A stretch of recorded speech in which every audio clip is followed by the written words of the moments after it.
Et on commence tout de suite, André, avec la soirée des lanceurs d'alerte. Enfin, la nuit, plus Oui, exactement. oui, oui, la nuit des lanceurs d'alerte. Effectivement, mercredi prochain, si vous êtes à Paris, en tout cas, il faut évidemment s'inscrire, on en parlera avec Pierre Larty. L'association de soutien aux lanceurs d'alerte organise ce mercredi 6 mai la nuit des lanceurs d'alerte. Voilà, à l'occasion de 5 ans de l'association, on va en parler. Bonjour Pierre Larty. Alors, Pierre Larty, expliquez-moi, vous êtes porte-parole de l'ASLA. On va quand même reparler de cette histoire. Je voudrais qu'on creuse un peu, on en avait déjà parlé.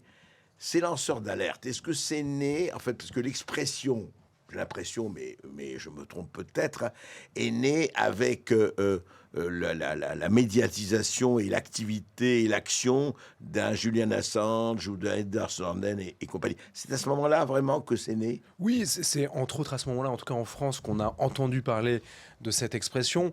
Mais je crois que les lanceurs d'alerte d'aujourd'hui sont les résistants d'hier. Et votre parallèle est tout à fait juste. Qu'est-ce que c'est aujourd'hui qu'un lanceur d'alerte? Ça n'est ni plus ni moins qu'un résistant à mettre en lumière des sujets qui fâchent, de proposer des pistes de réflexion, d'amélioration.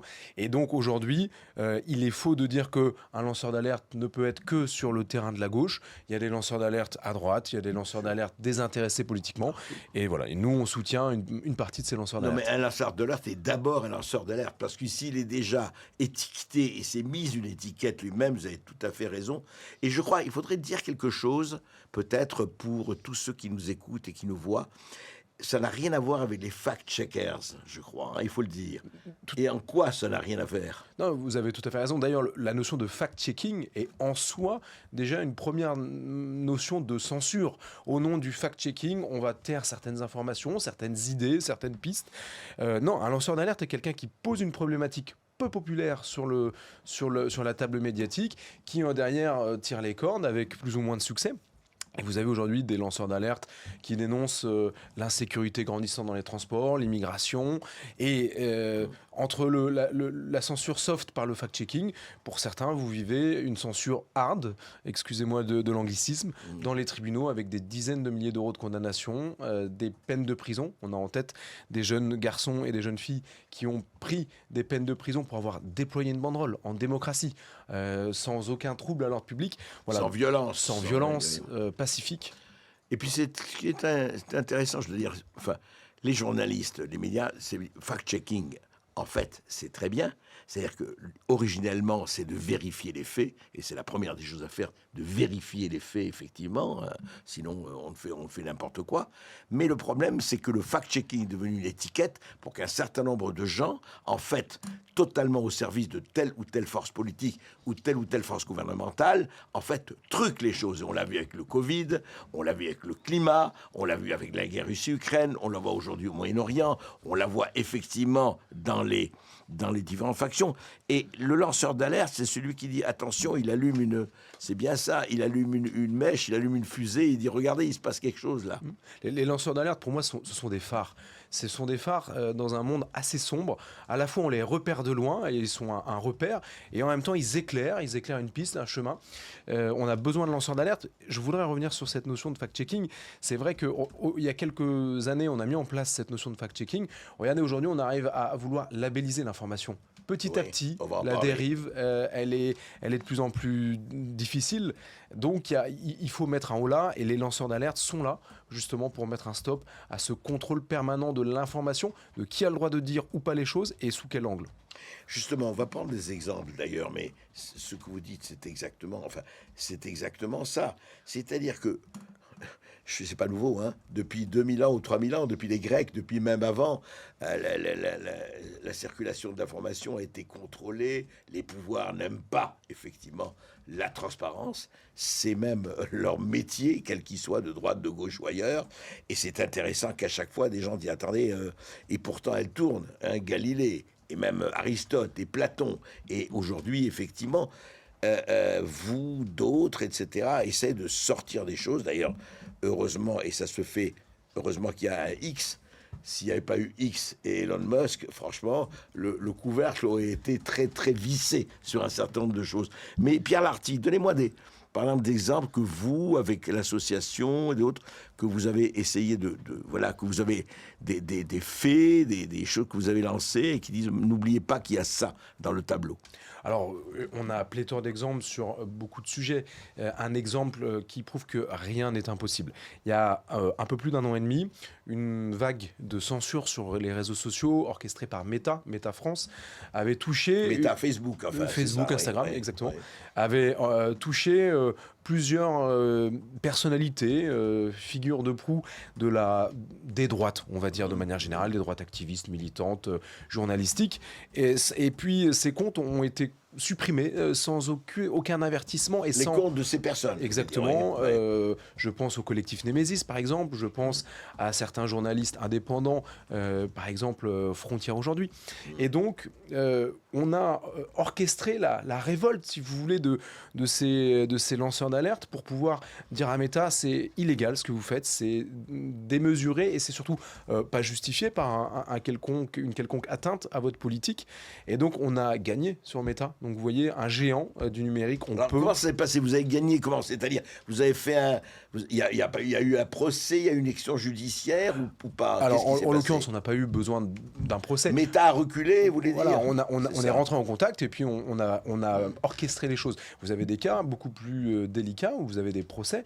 J'ai en tête, et j'étais venu discuter avec vous du sujet des groupes militants identitaires, les natifs, qui, pour un hommage au Bataclan et deux fumigènes sur la place du Trocadéro, se retrouvent avec plusieurs mois de prison et des dizaines de milliers d'euros d'amende. Là, cela a porté le contentieux. On a gagné au contentieux et donc aujourd'hui, ces jeunes sont libres. Mais à contrario, vous voyez, sur une autre action pour demander justice pour Lola, cette petite fille qui avait été tuée par une OQTF algérienne, eh bien là, on a encore des peines de prison qui ont été confirmées. Vous avez 18-19 ans, vous avez mis une banderole face au tribunal, vous vous retrouvez avec un casier judiciaire, c'est quand même lourd dans un État qui se prétend démocratique. Uniquement pour avoir déroulé une banderole. Exactement, oui. Ça, oui.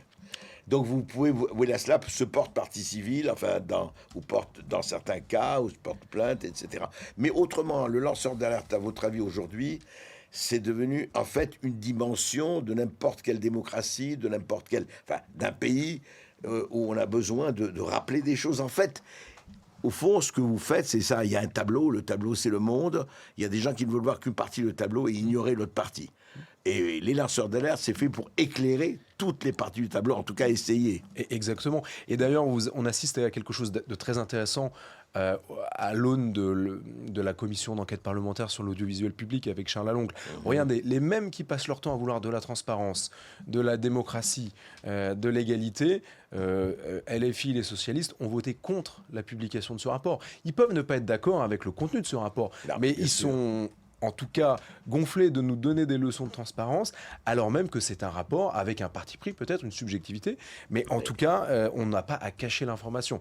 Par chance, le rapport est publié aujourd'hui. C'est quand même symptomatique que l'ASLA fête ses 5 ans et que Charles Aloncle, qui est pour moi l'archétype du lanceur d'alerte, ait eu un tel succès et a réconcilié, je crois, une partie des Français avec le monde politique. On a eu de la vraie politique, avec des conflits, des débats, des désaccords, mais on a une forme de transparence et c'est plutôt sain. Et une fois de plus, ceux qui veulent cacher la transparence sont ceux qui passent leur journée à s'en réclamer.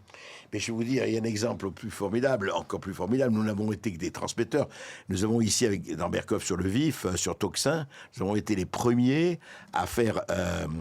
à diffuser effectivement, par l'intermédiaire de Marc Toyer et de Stéphane Beltra, les contrats non expurgés de Pfizer, qui jusqu'ici, quand même 5 ans après, étaient encore... On connaissait évidemment l'exemple des contrats, mais ils étaient biffés.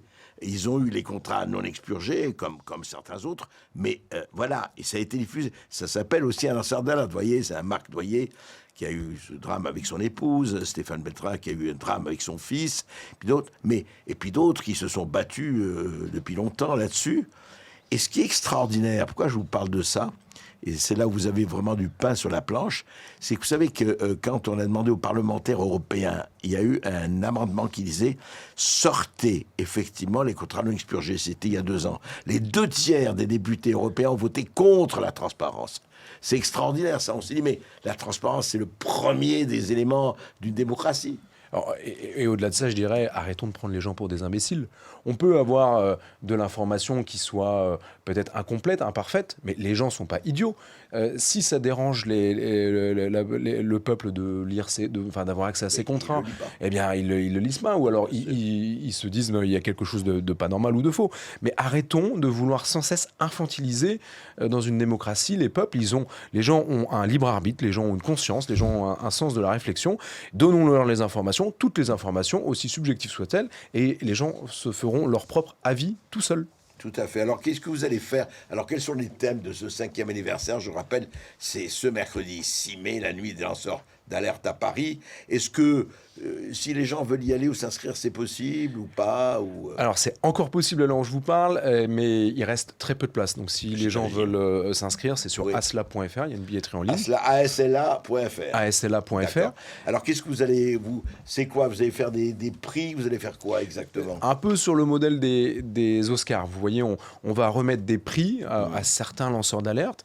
Alors, on a des prix d'indépendance médiatique, des prix d'activisme politique, des prix littéraires, des essais. Voilà, on sera pas exhaustif. Tout le monde ne pourra pas être récompensé cette année. Mais l'idée, c'est quand même de mettre au centre peut-être moins les acteurs eux-mêmes que finalement l'idée qu'ils portent et la cause, dynamique. leur combat, Exactement, etc. exactement. En fait, l'idéal, on ne sera jamais atteint. Mais il faudrait que dans ces temps des réseaux sociaux, que tous soient lanceurs d'alerte. C'est ça qui est important. Et que vous répercutiez à ce moment-là. Exactement. Mais aujourd'hui, Toxin, comme d'autres médias indépendants, font un travail fondamental de lanceurs d'alerte, à votre manière. Mais heureusement que l'information est libre sur X. Heureusement que vous êtes là pour porter un discours qui soit différent d'un discours mainstream qui aujourd'hui fatigue les gens, en laisse penser les différentes enquêtes d'opinion sur différents sujets. C'est ça. Vous savez, moi, j'ai toujours dit que le problème, parce que quand on me dit, mais il n'y a pas contradiction quelquefois avec les gens que vous invitez, mais j'ai dit la contradiction, c'est notre émission. Berkoff, je le vive, c'est ça la contradiction. Par rapport à l'invisibilisation, et vous le savez, dans les grands médias, un certain nombre de problèmes dont on parle, par exemple l'histoire des contrats, les grands médias n'en ont pas du tout parlé. Je veux dire que les contrats... Non, on n'en parle pas, la question ne sera pas posée. En fait, vous êtes des... comment je dirais? Vous êtes des briseurs de silence. On espère l'être en tout cas, et une fois de plus, il y a aujourd'hui beaucoup de bonne volonté, des gens intelligents avec une vraie vision du monde, et l'ASLA est là pour leur permettre de s'exprimer, que ces gens-là ne soient pas bâillonnés par un système politico-judiciaire qui censure, qui condamne, qui exclut socialement. Enfin, je pense à des jeunes militants qui avaient eu le malheur de dénoncer l'action d'SOS Méditerranée. Vous savez, SOS Méditerranée, sous couvert de charité, est-ce qu'il n'y a pas une forme de militantisme politique, de libre frontiérisme? Eh bien, ces gens-là, pour certains, se sont fait licencier de leur travail, ont perdu des proches. Il y a eu divulgation... Parce qu'ils exprimaient leurs opinions. Divulgation d'informations personnelles, adresses, noms, etc. Donc, si vous voulez, on est quand même face à un système qui, à défaut de bien gouverner, sait se défendre et utilise tous les leviers, notamment le levier judiciaire. Nous, notre travail, c'est de permettre à ces lanceurs d'alerte, à ces mouvements, à ces structures, de continuer à exister, de continuer leur travail. Eh bien, bon 5e anniversaire, Pierre Larty. Eh bien, écoutez, on espère vous compter parmi nous, mercredi. On le sera. Merci.